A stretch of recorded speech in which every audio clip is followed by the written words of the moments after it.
Shabbat Shalom, mes amis, mes bien-aimés. Très heureux de vous retrouver et je tiens également à vous remercier beaucoup de votre présence mercredi soir sur Zoom. Vous avez été très nombreux à être connectés et je vous en remercie. Nous annoncerons et nous ferons en sorte que vous ayez tous les supports nécessaires pour bien préparer ce temps. Que l'Éternel prépare nos cœurs à le rencontrer afin que nous puissions prier réellement et faire monter nos voix vers lui. Que Dieu soit béni en Yeshua, notre Messie. Alors, bien-aimés, je suis maintenant dans une forme de continuité par rapport à un développement de tout ce que nous avions vu dans ces cheminements de prière. Et je crois qu'il est très important pour nous, afin de préparer ces temps qui doivent devenir des temps où Dieu bénit.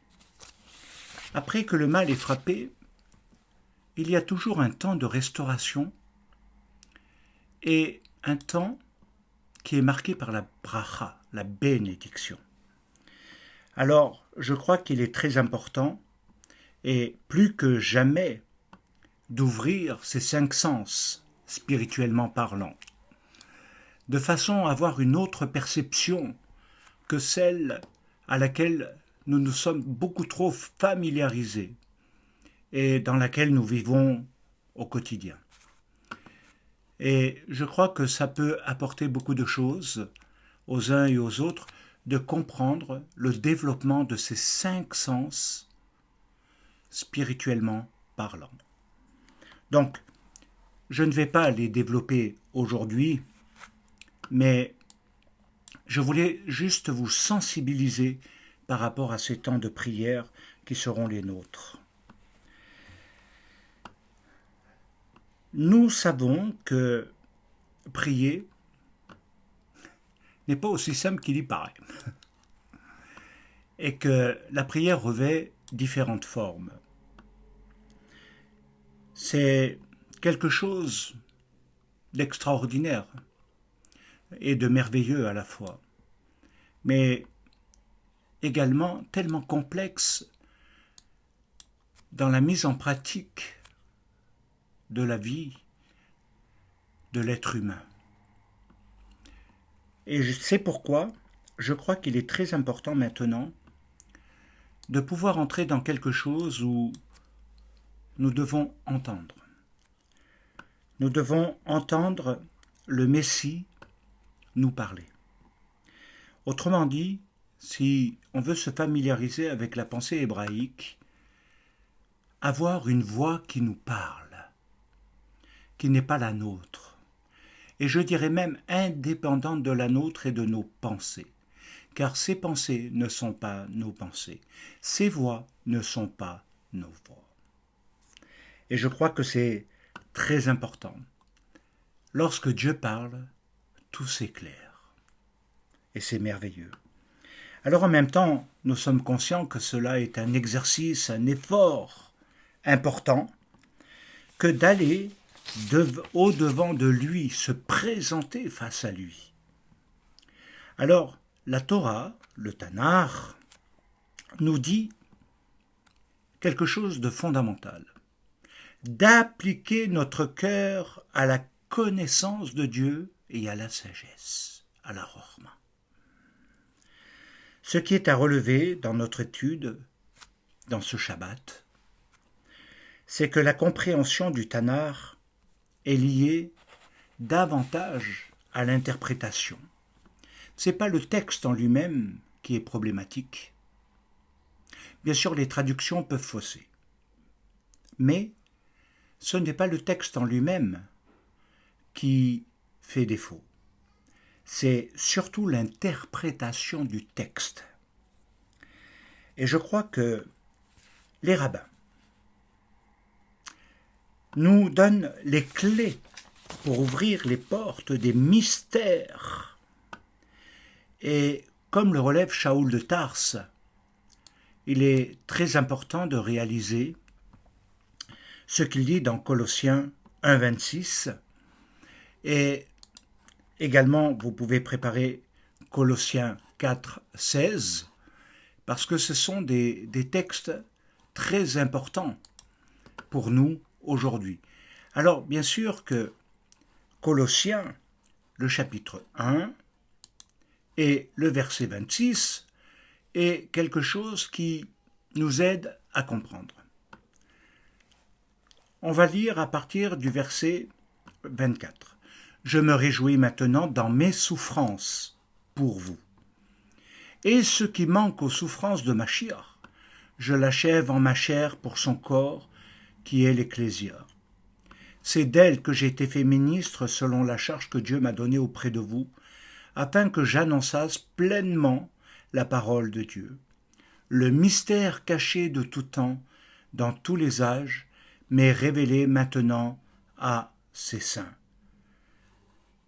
Oui, Dieu a voulu faire connaître quelle est la glorieuse richesse de ce mystère parmi les païens, savoir Machiach en nous, l'espérance de la gloire. C'est lui que nous annonçons, exhortant tout homme, instruisant tout homme en toute sagesse, afin de présenter à Dieu tout homme devenu parfait dans le Messie. C'est à quoi je travaille en combattant avec sa force, qui agit puissamment en moi. Dans Colossiens 4, et tout simplement, à partir du verset 2, « Persévérez dans la prière, veillez-y avec action de grâce, priez en même temps pour nous afin que Dieu nous ouvre une porte pour la parole, en sorte que je puisse annoncer le mystère du Messie, pour lequel je suis dans les chaînes, et le faire connaître comme je dois en parler. » Colossiens 2, encore une fois, versets 1 à 4. « Je veux en effet que vous sachiez combien est grand le combat que je soutiens pour vous, et pour ceux qui sont à Laodicée, et pour tous ceux qui n'ont pas vu mon visage en la chair, afin qu'ils aient le cœur rempli de consolation, qu'ils soient unis dans la charité et enrichis d'une pleine intelligence pour connaître le mystère de Dieu, savoir Machiach, mystère dans lequel sont cachés tous les trésors de la sagesse et de la science. Je dis cela afin que personne ne vous trompe par des discours séduisants. Amen. Alors, de toute évidence, nous comprenons que Shaoul de Tarse, dans ce passage notamment, nous invite à être prudents quant aux interprétations qui pourraient être faites par toutes sortes d'attitudes séduisantes ou alléchantes également. Et je crois que plus que jamais, il faut être vigilant. Alors, il est évident que chercher les choses cachées, c'est approfondir l'étude des textes qui doivent parler à nos cœurs.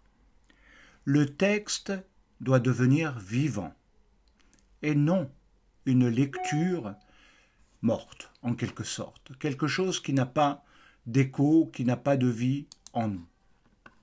Et c'est pourquoi il est important de réaliser que le texte doit nous parler, et comme il est dit dans Ésaïe au chapitre 40 et au verset 2 et 3, il est dit « Parlez, parlez ». Pour entendre, il faut parler.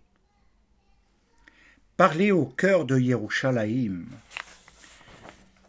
En hébreu, c'est « Daberu al lev Yerushalayim ». Précisons. Très important. Que dans la pensée d'Israël, cela signifie que le cœur doit être atteint.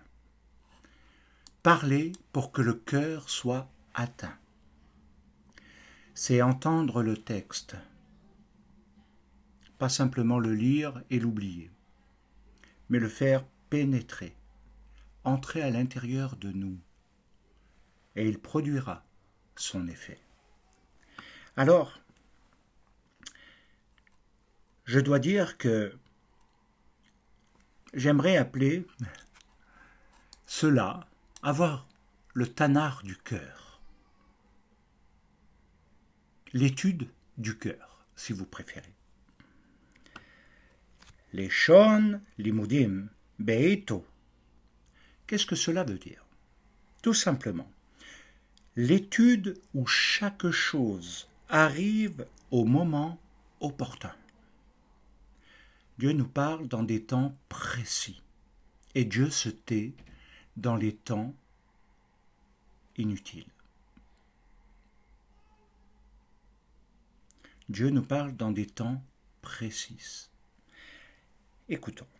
L'expression beito veut dire en son temps. En son temps.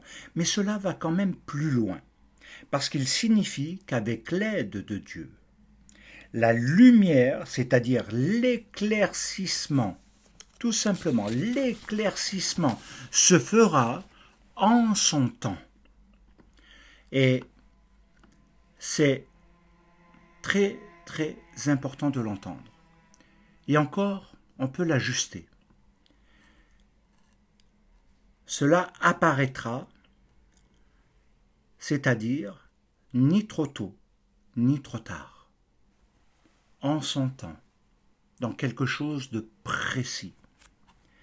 Venatati gishmechem beitam, je donnerai vos pluies en leur temps. Vaikra, Lévitique 26, 4. Alors, les Leshon limudim beito comportent les lettres du mot Lalev, ce qui veut dire vers le cœur. C'est pas le cœur, c'est vers le cœur. Les paroles qui vont vers le cœur. Alors, quel est ce cœur auquel il faut s'adresser? C'est à vous, c'est aux autres, c'est à toute l'humanité. Et je crois qu'il y a une résonance profonde dans les paroles de Dieu. Il nous est dit dans le Midrash Rabbah sur Qohélet, c'est-à-dire l'Ecclésiaste, au chapitre 1, 16, quelque chose de très important.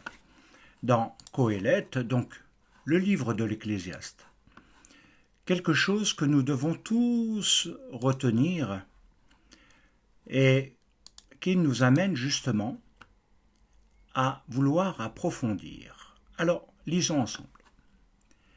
Il est dit, « J'ai dit en mon cœur, voici, j'ai grandi et surpassé en sagesse tous ceux qui ont dominé avant moi sur Jérusalem, et mon cœur a vu beaucoup de sagesse et de science. J'ai appliqué mon cœur à connaître la sagesse et à connaître la sottise et la folie.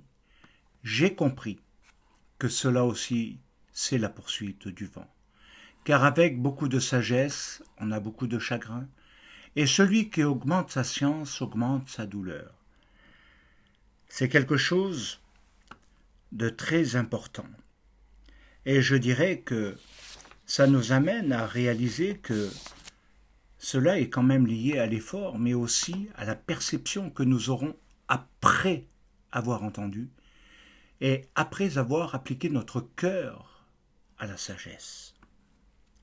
Alors, précisons d'emblée que c'est le cœur qui entend. Alors bien sûr, on ne va pas parler du cœur organe, mais la compréhension du cœur dans la Torah, dans le Tanakh, dans la Bible, nous dit que c'est le cœur qui entend. C'est le cœur qui nous fait tenir debout. Ézéchiel 22,14 le précise très très bien. C'est le cœur qui reçoit les paroles de la Torah. Cela est écrit dans Deutéronome au chapitre 6 et au verset 6. Et ces paroles, elles sont inscrites. C'est ce que nous trouvons dans le livre des Proverbes, dans le chapitre 3 et le verset tout simplement 3. Que la bonté et la fidélité ne t'abandonnent pas. Lis-les à ton cou, écris-les sur la table de ton cœur. Tu acquerras ainsi de la grâce et une raison saine aux yeux de Dieu et aux yeux des hommes. Alors maintenant, si nous voulons un petit peu approfondir, il est important de se référer à quelque chose qui est l'héritage d'Israël et qui est dans le Talmud, qui nous aide à éclairer la compréhension des passages, mais également à nous ouvrir les yeux sur l'interprétation et sur la sagesse d'Israël. Il est bien entendu que tout ceci est peut-être nouveau pour vous, mais en même temps, nous ne pouvons pas négliger cet héritage. Et regardez, il est écrit dans le Talmud, dans les brachot, c'est-à-dire dans les bénédictions au chapitre 64, que le cœur est le lieu et l'organe de l'intelligence qui comprend, discerne et construit l'amour, l'affection bien entendu, pour être éduqué, c'est-à-dire apprendre et connaître. C'est quelque chose de merveilleux comme définition. Elle nous aide à comprendre que l'étude de la Torah, afin d'entendre les paroles de notre Dieu, elles vont passer par cela. Et que ceci est extraordinaire. Alors ceci nous donne effectivement accès maintenant à un trésor méconnu de la plupart de beaucoup de chrétiens, de beaucoup de croyants dans le monde, tout simplement parce qu'ils ne sont pas obligatoirement familiarisés avec la pensée d'Israël. Parce que tout simplement, ils ont suivi une autre pensée, une autre façon d'entendre, une autre façon de comprendre, une autre façon de voir. Et ça leur donne une interprétation parfois personnelle. Alors, ce que je voudrais dire, c'est qu'il n'y a pas toujours eu opposition entre ce que l'on a appelé les pères de l'Église ou de l'Ecclésia et les rabbins. Il n'y a pas toujours eu opposition. Et même par rapport aux théologiens. Pourquoi? Parce qu'ils lisent les mêmes textes, les mêmes passages, les étudient, mais ils en dégagent tous des messages tout à fait différents. Et c'est ce que j'appelle l'interprétation. Et c'est ce que nous devons comprendre. Tous vont lire, étudier les mêmes textes, mais n'auront pas les mêmes conclusions. Oh, ce qui nous laisse beaucoup de place à l'interprétation également. Et je dirais que c'est une aide. Parce que s'il y avait une pensée unique, il n'y aurait pas besoin de faire d'efforts en fait. Mais je crois que c'est très important. Alors, je voudrais approfondir cette écoute.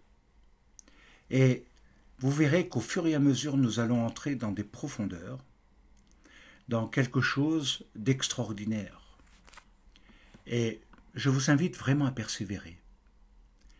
Parce que là, ça va ouvrir votre entendement, votre cœur, et vous donner peut-être une nouvelle perspective dans l'étude, dans la prière, dans votre vie. Il est écrit dans Dvarim au chapitre 3, versets 23 et 24, que nous avons déjà étudié. Vaete Hanan el Adonai baet haïv les morts. On revient. En ce temps-là, j'implorais.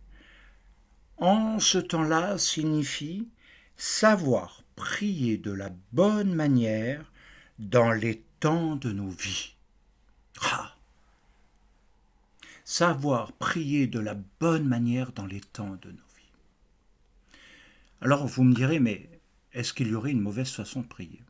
Yaakov nous le dit bien. vous demandez mal. Autrement dit, vous priez pas de la bonne manière. Et c'est pourquoi il y a toutes sortes de choses qu'il va décrire ensuite. Et c'est pourquoi nous devons le retenir maintenant. Prier de la bonne manière dans les temps de nos vies.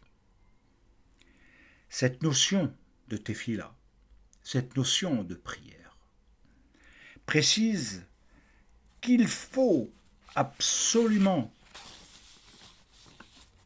prier de manière efficace. Mais elle nous demande d'aborder quelque chose d'essentiel. Il faut, pour prier efficacement, exclure de son cœur toute forme d'amertume. Alors c'est ce qui est contenu dans le terme lénor, qui peut être divisé en deux parties. Ce qui donne l'omar, sans amertume. Et ceci se retrouve également dans la pensée de Shaoul de Tars. Dans Éphésiens 4, 31, il est dit que toute amertume, colère, injure, cri soit ôté du milieu de vous. C'est ce qui donne réellement un relief à la cohérence de la pensée. Un cœur pur, autrement dit, qui littéralement veut dire un cœur en bonne santé. Un cœur pur, c'est un cœur qui est en bonne santé. Et c'est ainsi que Dieu montre qu'il est bon. Une bonne santé de cœur. Alors, approfondissons. Dans le mot, littéralement, livaré levav, où il nous est dit vers le cœur. Levav est l'anagramme du mot Bavel, qui signifie, lui, tout simplement confusion. Alors si on veut traduire maintenant correctement le verset, il nous est dit, Dieu est bon pour Israël, pour ceux qui ont le cœur en bonne santé, c'est-à-dire ceux qui ont le cœur pur. Ce qui signifie que nous pouvons, et malheureusement cela est vrai, rendre le cœur ou avoir un cœur en mauvaise santé. Ce qui amène une mauvaise santé au cœur, à l'âme, c'est quand même la racine de l'amertume. Parce que l'amertume donne la confusion du cœur. Oh, c'est extraordinaire. La confusion du cœur qui va le rendre malade. Bien-aimés, entendez. Alors c'est pourquoi il est dit, garde ton cœur plus que toute autre chose, car de lui proviennent, ou plus littéralement sont issues, les sources de la vie. Et là, il nous faut devenir attentifs sur le terme « issu ». En hébreu, c'est « totsaot », et on peut le traduire par « garde ton cœur ». Plus que tout ce que l'on garde, car de lui sont issues les vies.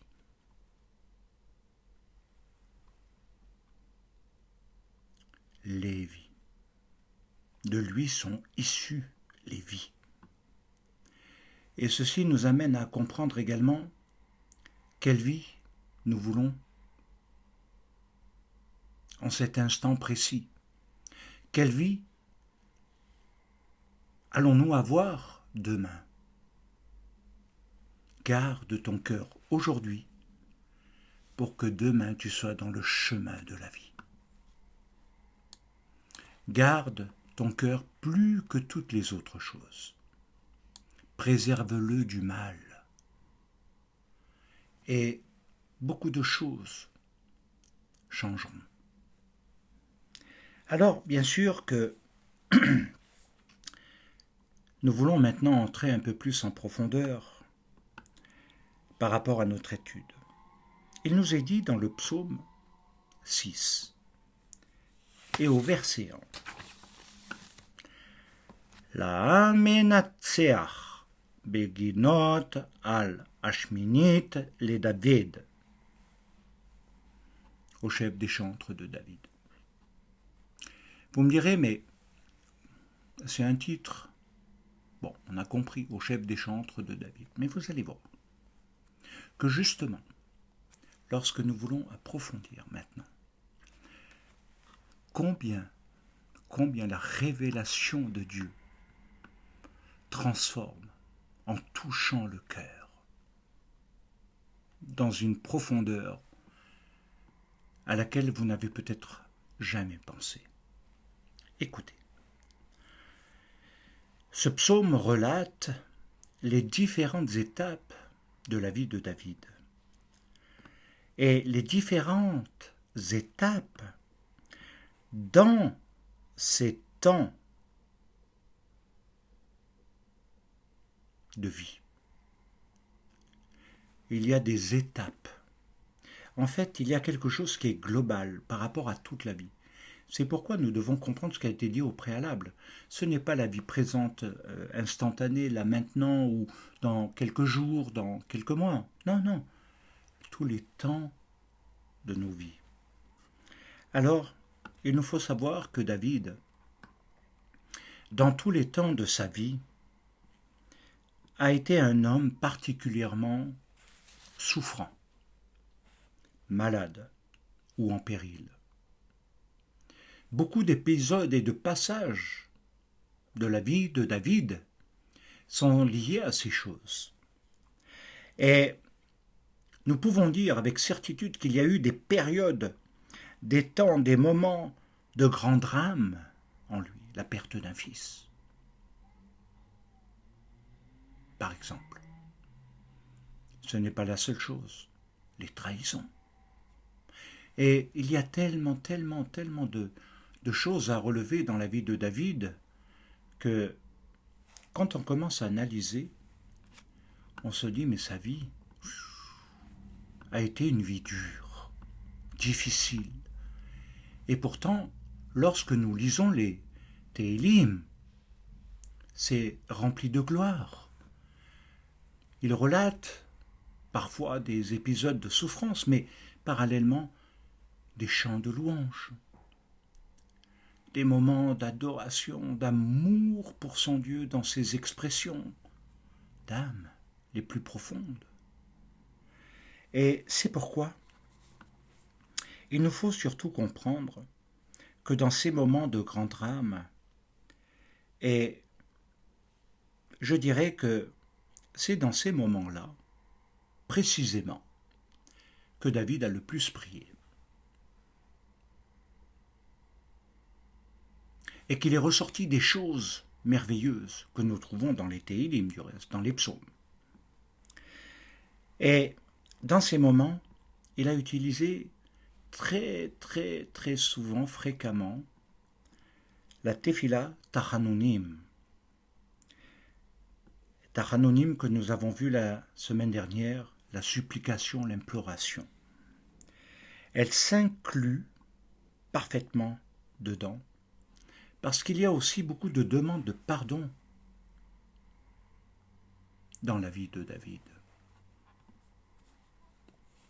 C'est à retenir. Il ôte l'amertume de son cœur.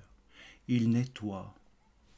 Il ne laisse pas son cœur, son âme être envahie par le mal, mais il éloigne de lui.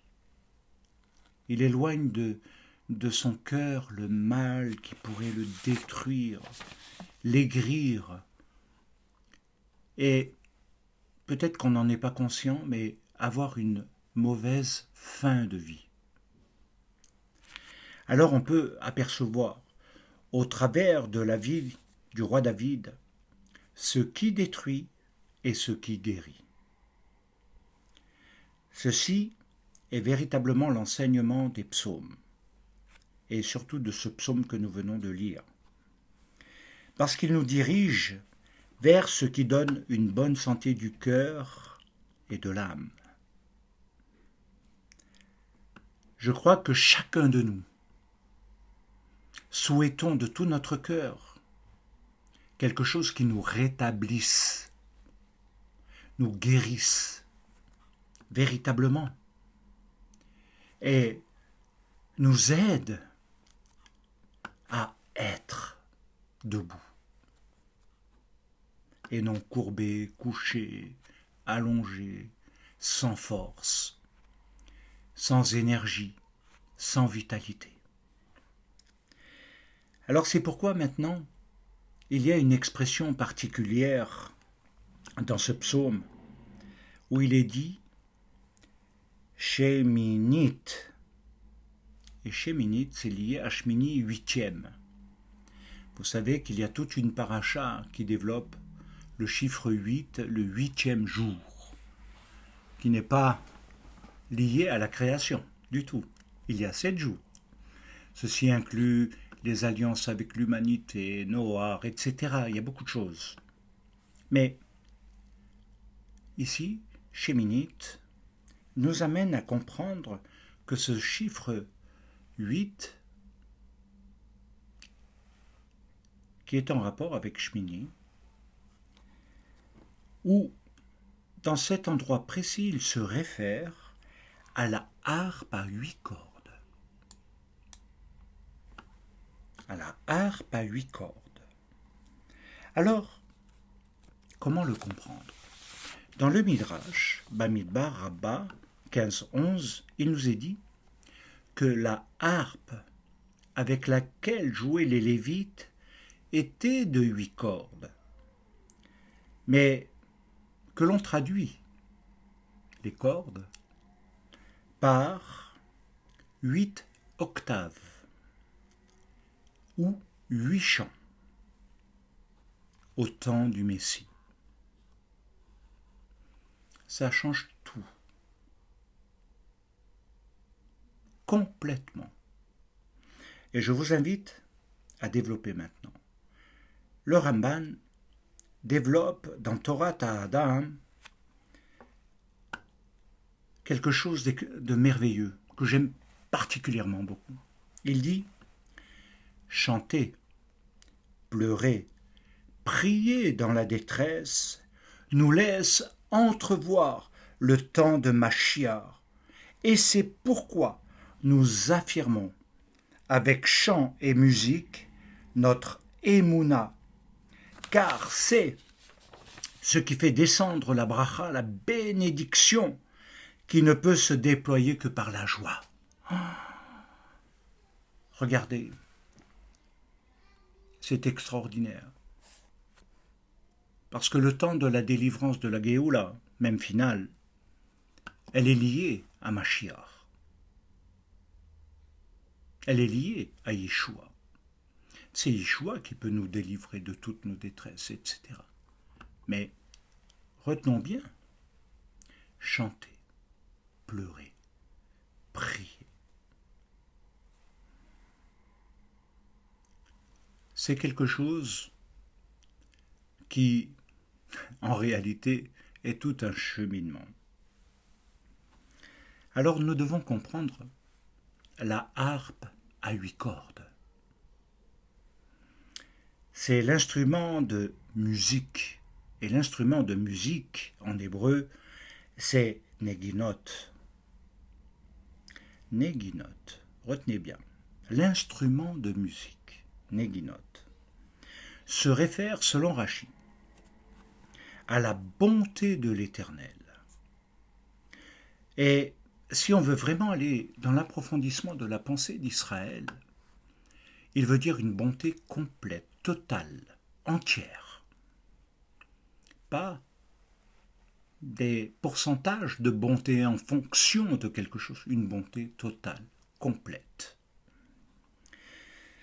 Ce qui signifie et se traduit dans la pensée juive d'Israël qu'à partir, et là écoutez comme c'est extraordinaire, bien-aimés, pour vous tous, pour nous tous, qui parfois n'avons pas tous les éléments dans nos moments de douleur,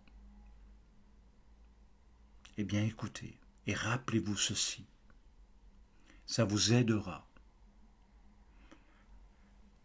au plus haut point.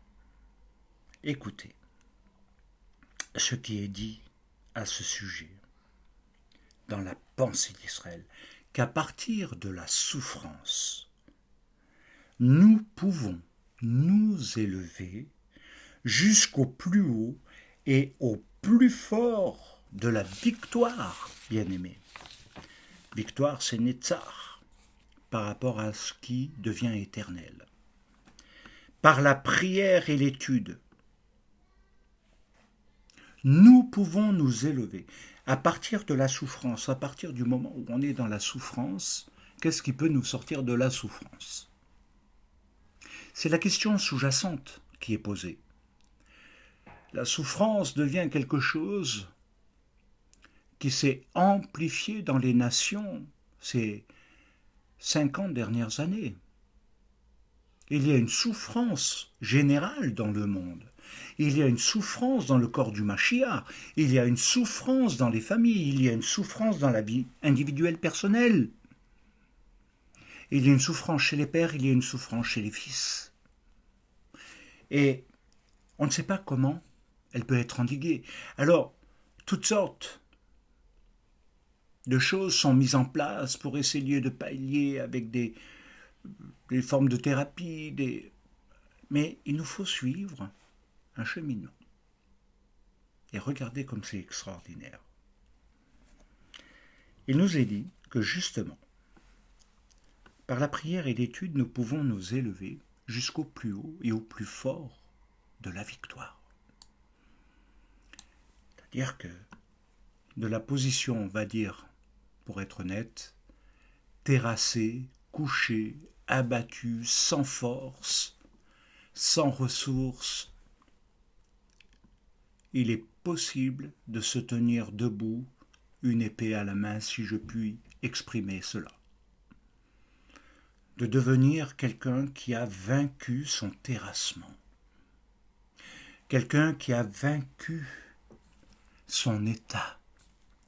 Parce qu'il s'est élevé au-dessus de sa souffrance. Bien-aimés, nous entrons maintenant dans quelque chose qui est merveilleux.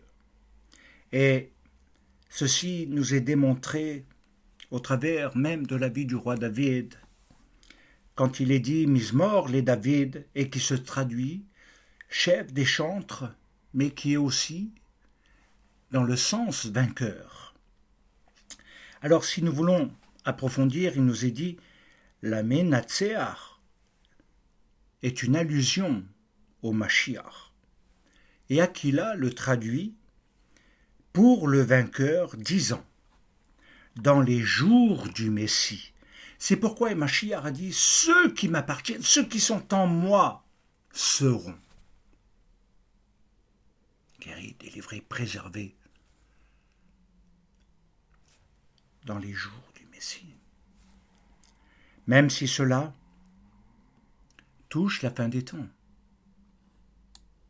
Gardés. Nous serons gardés. Alors, je le traduis en disant « dans les jours du Messie, il aura 8 cordes sur la harpe, et comme il est dit, la Menetzar al-Shminit, c'est-à-dire pour le Messie sur la 8e.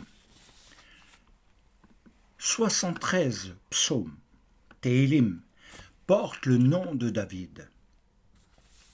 La plupart de ces titres sont écrits avec un seul lamed. Et c'est ce qui signifie de ou pour David. Mais l'expression hébraïque les David peut se traduire par ou pour dans le sens du Mashiach. L'Izmor les David. L'Izmor les David de Lamed s'interprète ainsi.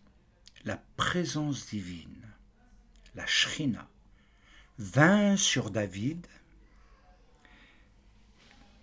qui chanta un psaume. La présence de Dieu est venue sur lui et David a chanté. Mais vous comme moi, nous savons que dans nos moments d'affliction, ce n'est pas toujours le cas. Alors, approfondissons.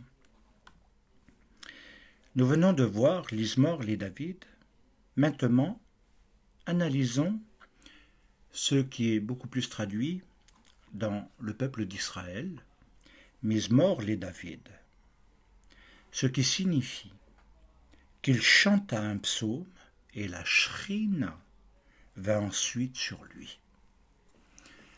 Ah, il y a un mystère. Beaucoup de gens pensent que pour changer leur état d'âme, leur pensée, leur état de vie, leur morale, il faut chanter pour que la Shrina vienne. C'est pas faux puisque nous l'avons lu et c'est vrai. Mais qu'il y a une autre partie qui nous amène à comprendre que sans que la Shrina ou la présence divine soit sur nous, eh bien, il nous faut chanter pour qu'elle vienne. Et je crois que c'est très important. Parce que dans le premier cas, nous attendons, en quelque sorte, que la présence de Dieu nous fasse chanter, nous stimule dans notre joie, etc. Alors que dans l'autre, c'est l'effort de chanter dans sa douleur. C'est l'effort de chanter dans sa souffrance. C'est l'effort de louer l'Éternel dans ces moments difficiles. Alors, maintenant, bien-aimés, vous trouvez peut-être un peu compliqué, mais vous allez voir comme ça c'est clair maintenant. Si nous voulons approfondir notre compréhension du chant et de la musique, et je dirais que pour donner plus de relief à notre étude, nous pouvons lire tout simplement dans le livre des Actes, où il nous est dit quelque chose d'assez étonnant, mais également indispensable à la compréhension. Dans le chapitre 16 du livre des Actes, je crois que j'ai oublié de le dire, et tout simplement, on ne va pas tout lire, mais à partir du verset 16, comme nous allions, regardez bien, comme nous allions au lieu de prière, une servante qui avait un esprit de Python, qui, en devinant, procurait un grand profit à ses maîtres, vint au-devant de nous, se mit à nous suivre, Shaoul et moi, et nous. Elle criait, ces hommes sont les serviteurs du Dieu Très-Haut, ils vous annoncent la voie du salut. Elle fit cela pendant plusieurs jours. Shaoul, fatigué, se retourna et dit à l'esprit, je t'ordonne au nom de Yeshua Mashiach de sortir d'elle, et il sortit à l'heure même.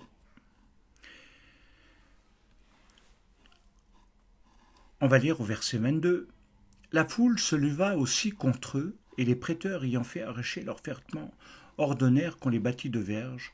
Après qu'on les eut chargés de coups, ils les jetèrent en prison, en recommandant au geôlier de les garder sûrement.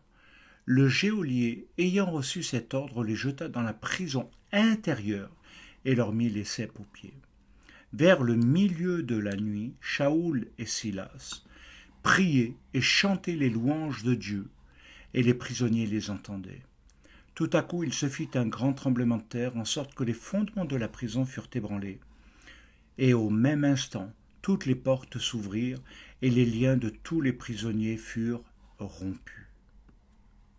Alors, bien-aimés,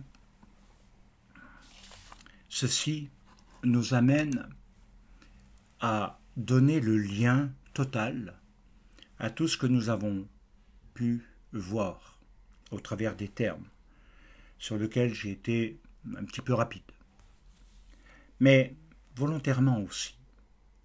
Parce qu'il nous faut comprendre dans le développement de l'interprétation, comment nos cœurs peuvent entendre Dieu nous parler au-delà de la lecture, au-delà de nos acquis en connaissance. La connaissance du cœur est une autre connaissance. Et je dirais, elle nous amène à l'expérience. La vraie connaissance, c'est d'avoir l'expérience. Il n'y a pas de véritable connaissance sans expérience.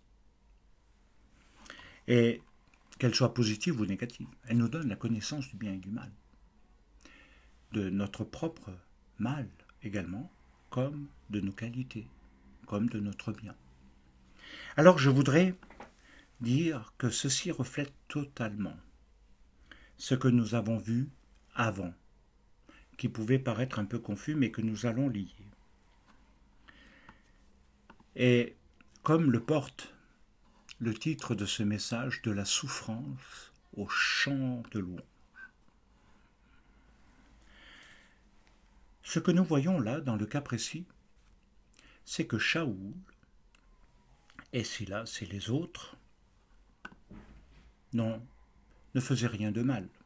Ils annonçaient quelque chose qui était le salut en Yeshua Mashiach, la voie du salut.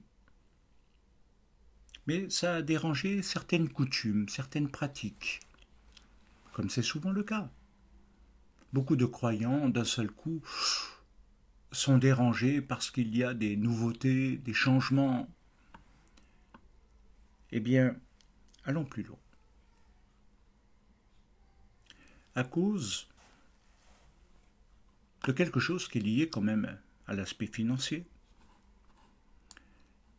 Shaoul de Tars et Silas vont se retrouver dans une prison. Mais au préalable, ils auront été fouettés, battus.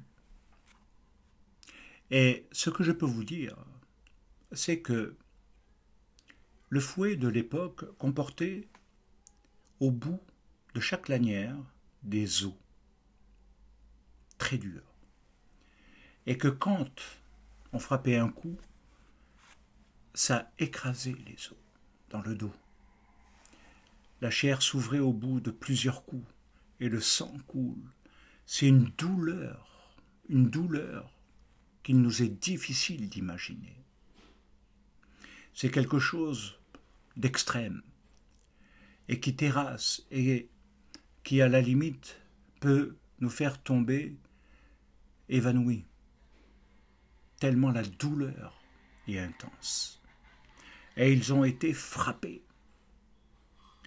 Cette punition aurait dû suffire par rapport à ce qui avait été considéré comme étant un délit. Mais non. On les a pris et on les met encore dans la prison intérieure, là où il y a tous les criminels, les pires qui soient.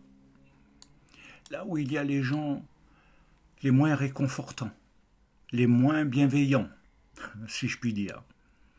Les personnes qui sont prêtes à tuer, à faire le mal. Et Shaoul et Silas se retrouvent dans cette prison. Ils auraient dû, en tant qu'être normal, développer les différents niveaux de souffrance. Tout d'abord, pourquoi je suis ici dans cette prison? Qu'ai-je fait de mal? C'est la souffrance de l'injustice.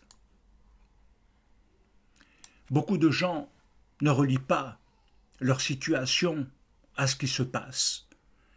Et parfois, il est difficile d'attribuer réellement une cause.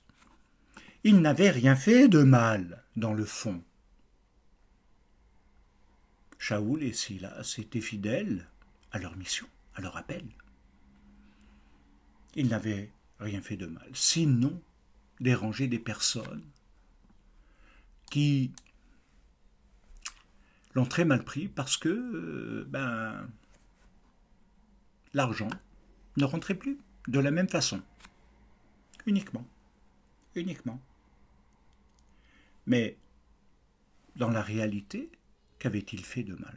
Rien. Alors, on voit que Paul et Silas, dans cette prison, auraient pu, en discutant, comme nous le faisons tous, dire mais pourquoi suis-je dans cette situation, qu'est-ce qui m'arrive? Vous savez, il y a des spécialistes du gémissement, de la plainte, de tout ça, et qui subissent. Alors, ils développent quelque chose où finalement ils vont nous étonner. Ils ne développent pas la souffrance de l'injustice, qui, en passant, soit dit, est une des plus grandes souffrances de l'âme. Car ce qui est injuste ne peut être rendu juste en nous. Quelque chose d'acceptable, quelque chose où nous pouvons dire, eh bien, ce qui m'arrive est juste. Bien au contraire, durant toute ma vie, j'ai toujours entendu, moi-même je l'ai dit, ce qui se passe n'est pas juste par rapport même au bien que je fais, par rapport à mon dévouement. Alors, je ne parle pas seulement que de moi, mais je parle de nous en général. Et ça nous met dans des états de souffrance d'âme. L'âme souffre de l'injustice. Parce que nous n'arrivons pas à intégrer que cela, eh bien, doit être considéré comme juste. Et réaliser, bien-aimé, que ça crée une souffrance à l'intérieur de l'âme profonde qui peut nous poursuivre dans toutes les étapes de notre vie. Et tout ce qui va être considéré consciemment comme inconsciemment comme étant injuste peut nous amener à avoir des réactions multiples, parfois violentes, qui peuvent provoquer, créer des ruptures relationnelles. Ce sont des choses réelles. Au-delà de cette souffrance de l'injustice, il nous faut voir qu'ils avaient, deuxièmement, une souffrance de la douleur physique, liée à la violence physique. Et je voudrais dire deux choses. La douleur, elle provient bien sûr de quelque chose qui s'est fait physiquement, ils ont été fouettés comme je vous l'ai dit, mais ça meurtrit l'âme. Mais il y a aussi la violence verbale qui meurtrit l'âme. La violence des mots, des termes utilisés contre quelqu'un, notamment dans le lachonara,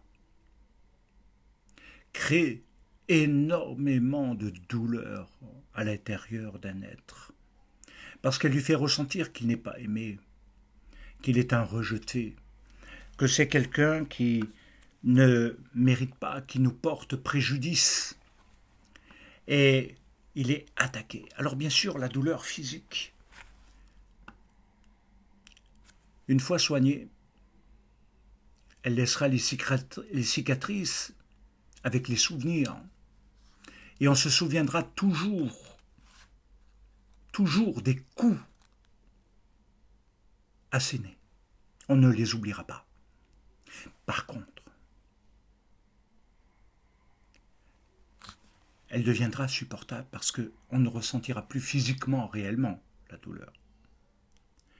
Mais par contre, la violence verbale ne s'efface pas facilement. D'où l'importance de réaliser que les racines d'amertume vont venir aussi de la violence verbale dans les mots, depuis notre enfance à nos jours d'aujourd'hui et peut-être à nos jours de demain. Et je vous invite, bien-aimés, à véritablement approfondir et à chercher, peut-être à écrire dans les temps du jeûne de prière de Daniel, dans vos moments peut-être intimes, privés, d'écrire les souffrances verbales qui vous ont fait souffrir dans l'âme, sans accuser, mais d'écrire, de mettre un nom. Tel mot m'a détruit. je dois dire que dans ma vie, j'ai entendu beaucoup de choses. Il y a des choses qui ne m'ont pas atteint. Mais il y a des paroles qui m'ont atteint, blessé. Parce qu'elles n'étaient pas fondées dans l'accusation. Et c'est des choses difficiles à oublier, à les ôter de soi, pour continuer avec un cœur en bonne santé. Il est clair, bien-aimé, que ce sont des choses réelles. Alors comment oublier toutes ces paroles? Parce qu'elles sont liées à cette douleur qui vient sans cesse dans notre souvenir, notre mémoire, et qui ne s'efface pas. Les mots résonnent. Lorsque quelqu'un, par exemple, a entendu avec une grande violence « J'ai de la haine pour toi, je te déteste, je ne t'aime pas, tu es le fils du diable » ou je ne sais pas, les expressions qui peuvent être utilisées ne sont pas sans conséquence. Et elles vont avoir un impact dans tous les comportements de la vie, mais également dans toutes les relations qui suivront. Alors il y a plusieurs manières. Certains se barricadent l'entrée du cœur, deviennent comme insensibles, imperméables, ou alors ils bloquent pour ne plus ressentir d'émotions réelles, et tout est devenu cérébral, intellectuel, dans l'analyse. Ils sont dichotomiques.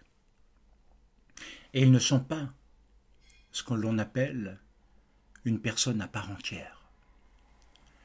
Alors bien sûr qu'il y a beaucoup de mécanismes dans ces moments-là qui peuvent se mettre en place et bloquer. La violence verbale, en réalité, ne peut s'effacer que par le pardon. Ne plus entendre ces paroles, mais entendre la parole de Dieu qui vient dans le cœur. Je t'aime d'un amour éternel, contre la parole de l'autre, qui aura le plus de poids. La parole de l'autre qui est négative, blessante, injurieuse, qui porte atteinte à notre identité et qui va s'asseoir comme un fondement de fonctionnement en nous, ou alors allons-nous entendre réellement la parole de Dieu qui nous dit « Je t'aime d'un amour éternel, c'est pourquoi je te conserve ma bonté », même si cela s'adresse à Israël, à tout Israël. Il y a la notion de l'amour de Dieu. Dieu nous aime. L'avons-nous entendu? En parler, c'est une chose. Dit beau, en parler, c'est une chose. Mais l'entendre, le recevoir est différent. Bien-aimés, allons plus loin. Troisièmement, la violence qui est liée à la souffrance, qui crée une souffrance spirituelle, c'est-à-dire un être qui ne peut se donner entièrement à Dieu, qui ne peut totalement prier, se comporter comme un tzaddik, parce qu'il est sans cesse en conflit interne entre la parole de Dieu, les promesses de l'Éternel, l'application, le comportement de la personne et tous les changements qui interviennent dans sa vie peuvent être liés aussi à ça. Ce sont des conséquences, bien entendu. Mais également les jalousies spirituelles. Les paroles, toi, tu ne sais pas prier, toi, tu n'es rien, qui es-tu, toi, par rapport à moi, qui es-tu Et vous savez, il y a des douleurs spirituelles. qu'il faut approfondir. Il y a des souffrances. Mais tout ceci est également un défi, bien-aimés. Parce qu'elle nous amène dans une souffrance que parfois on oublie, que parfois on néglige dans la compréhension. C'est la souffrance de l'isolement. La manière dont toutes ces choses que nous avons énumérées nous amènent dans la prison intérieure. Loin de tout, dans le plus profond du bas, du mal. Et elle nous amène dans l'isolement. Alors il y a beaucoup de choses qui peuvent être dites. Les personnes s'isolent, trient leurs relations, mais également les autres peuvent isoler. Quand à cause de toutes les blessures dont j'ai parlé au préalable, les ruptures se font, c'est des isolements qui grandissent. C'est de la solitude interne. Et beaucoup de personnes en arrivent à dire « personne ne me comprend, personne ne m'aime, je ne compte pas, je n'ai pas d'importance ». Et ça donne la mort à l'âme. L'isolement, c'est se retirer volontairement. Malheureusement, pour ne pas être parfois blessé, pour ne pas subir, parce que c'est la peur et la crainte qui dominent.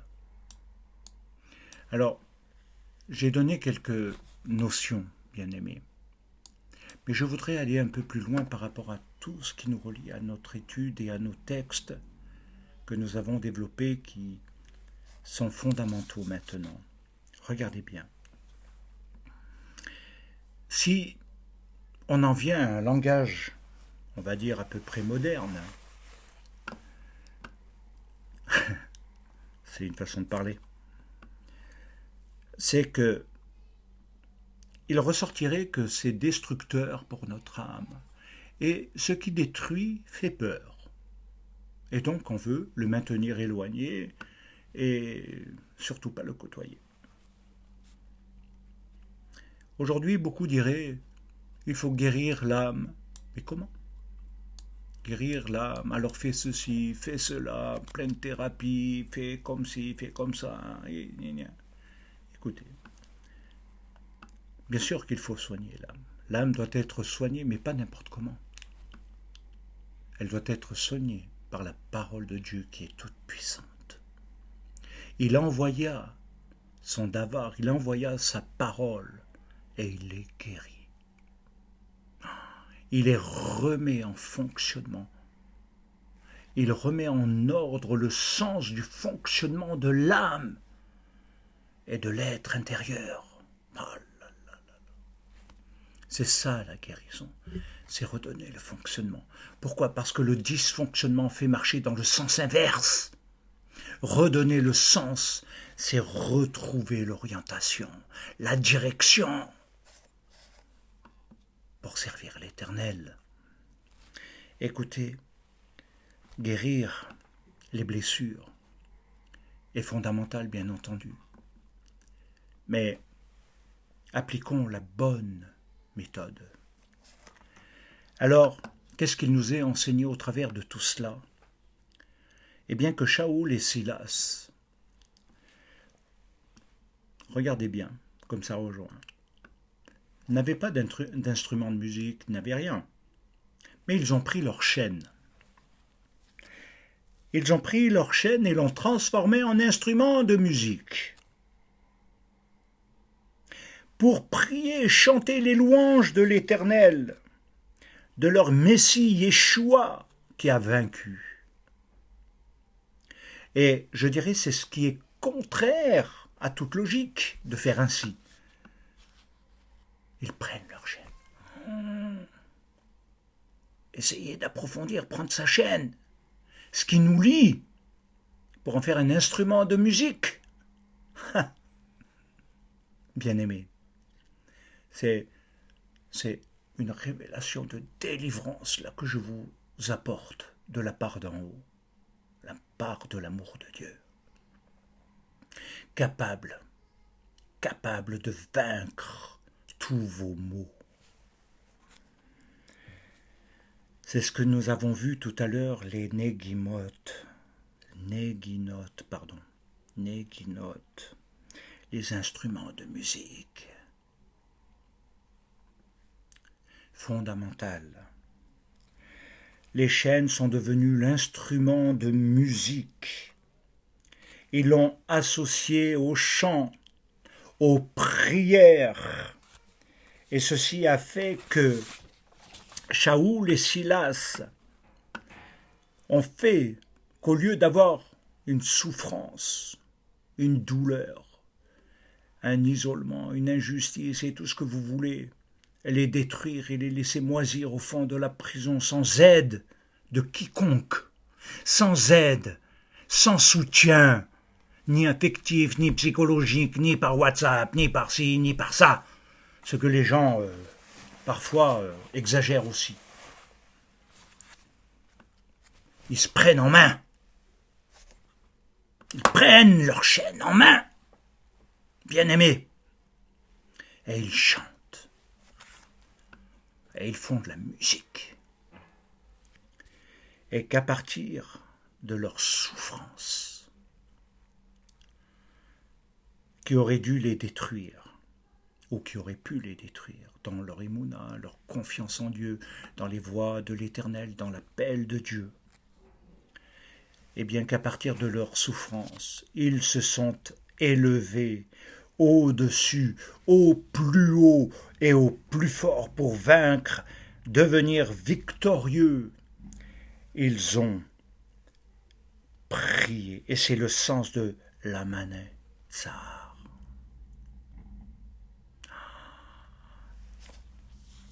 Ils ont prié, supplié, avec les chaînes, et ils ont chanté, et ils ont prié.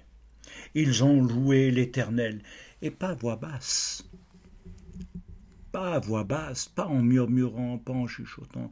Ils n'ont pas chanté des plaintes et des gémissements, des complaintes d'état d'âme et de dysfonctionnement et de je suis malheureux et je resterai malheureux et toute ma vie je serai malheureux parce que j'ai été malheureux et je resterai malheureux parce que je le veux finalement. Ils se sont élevés au-dessus. Quelle gloire de Dieu que de pouvoir être délivré ainsi.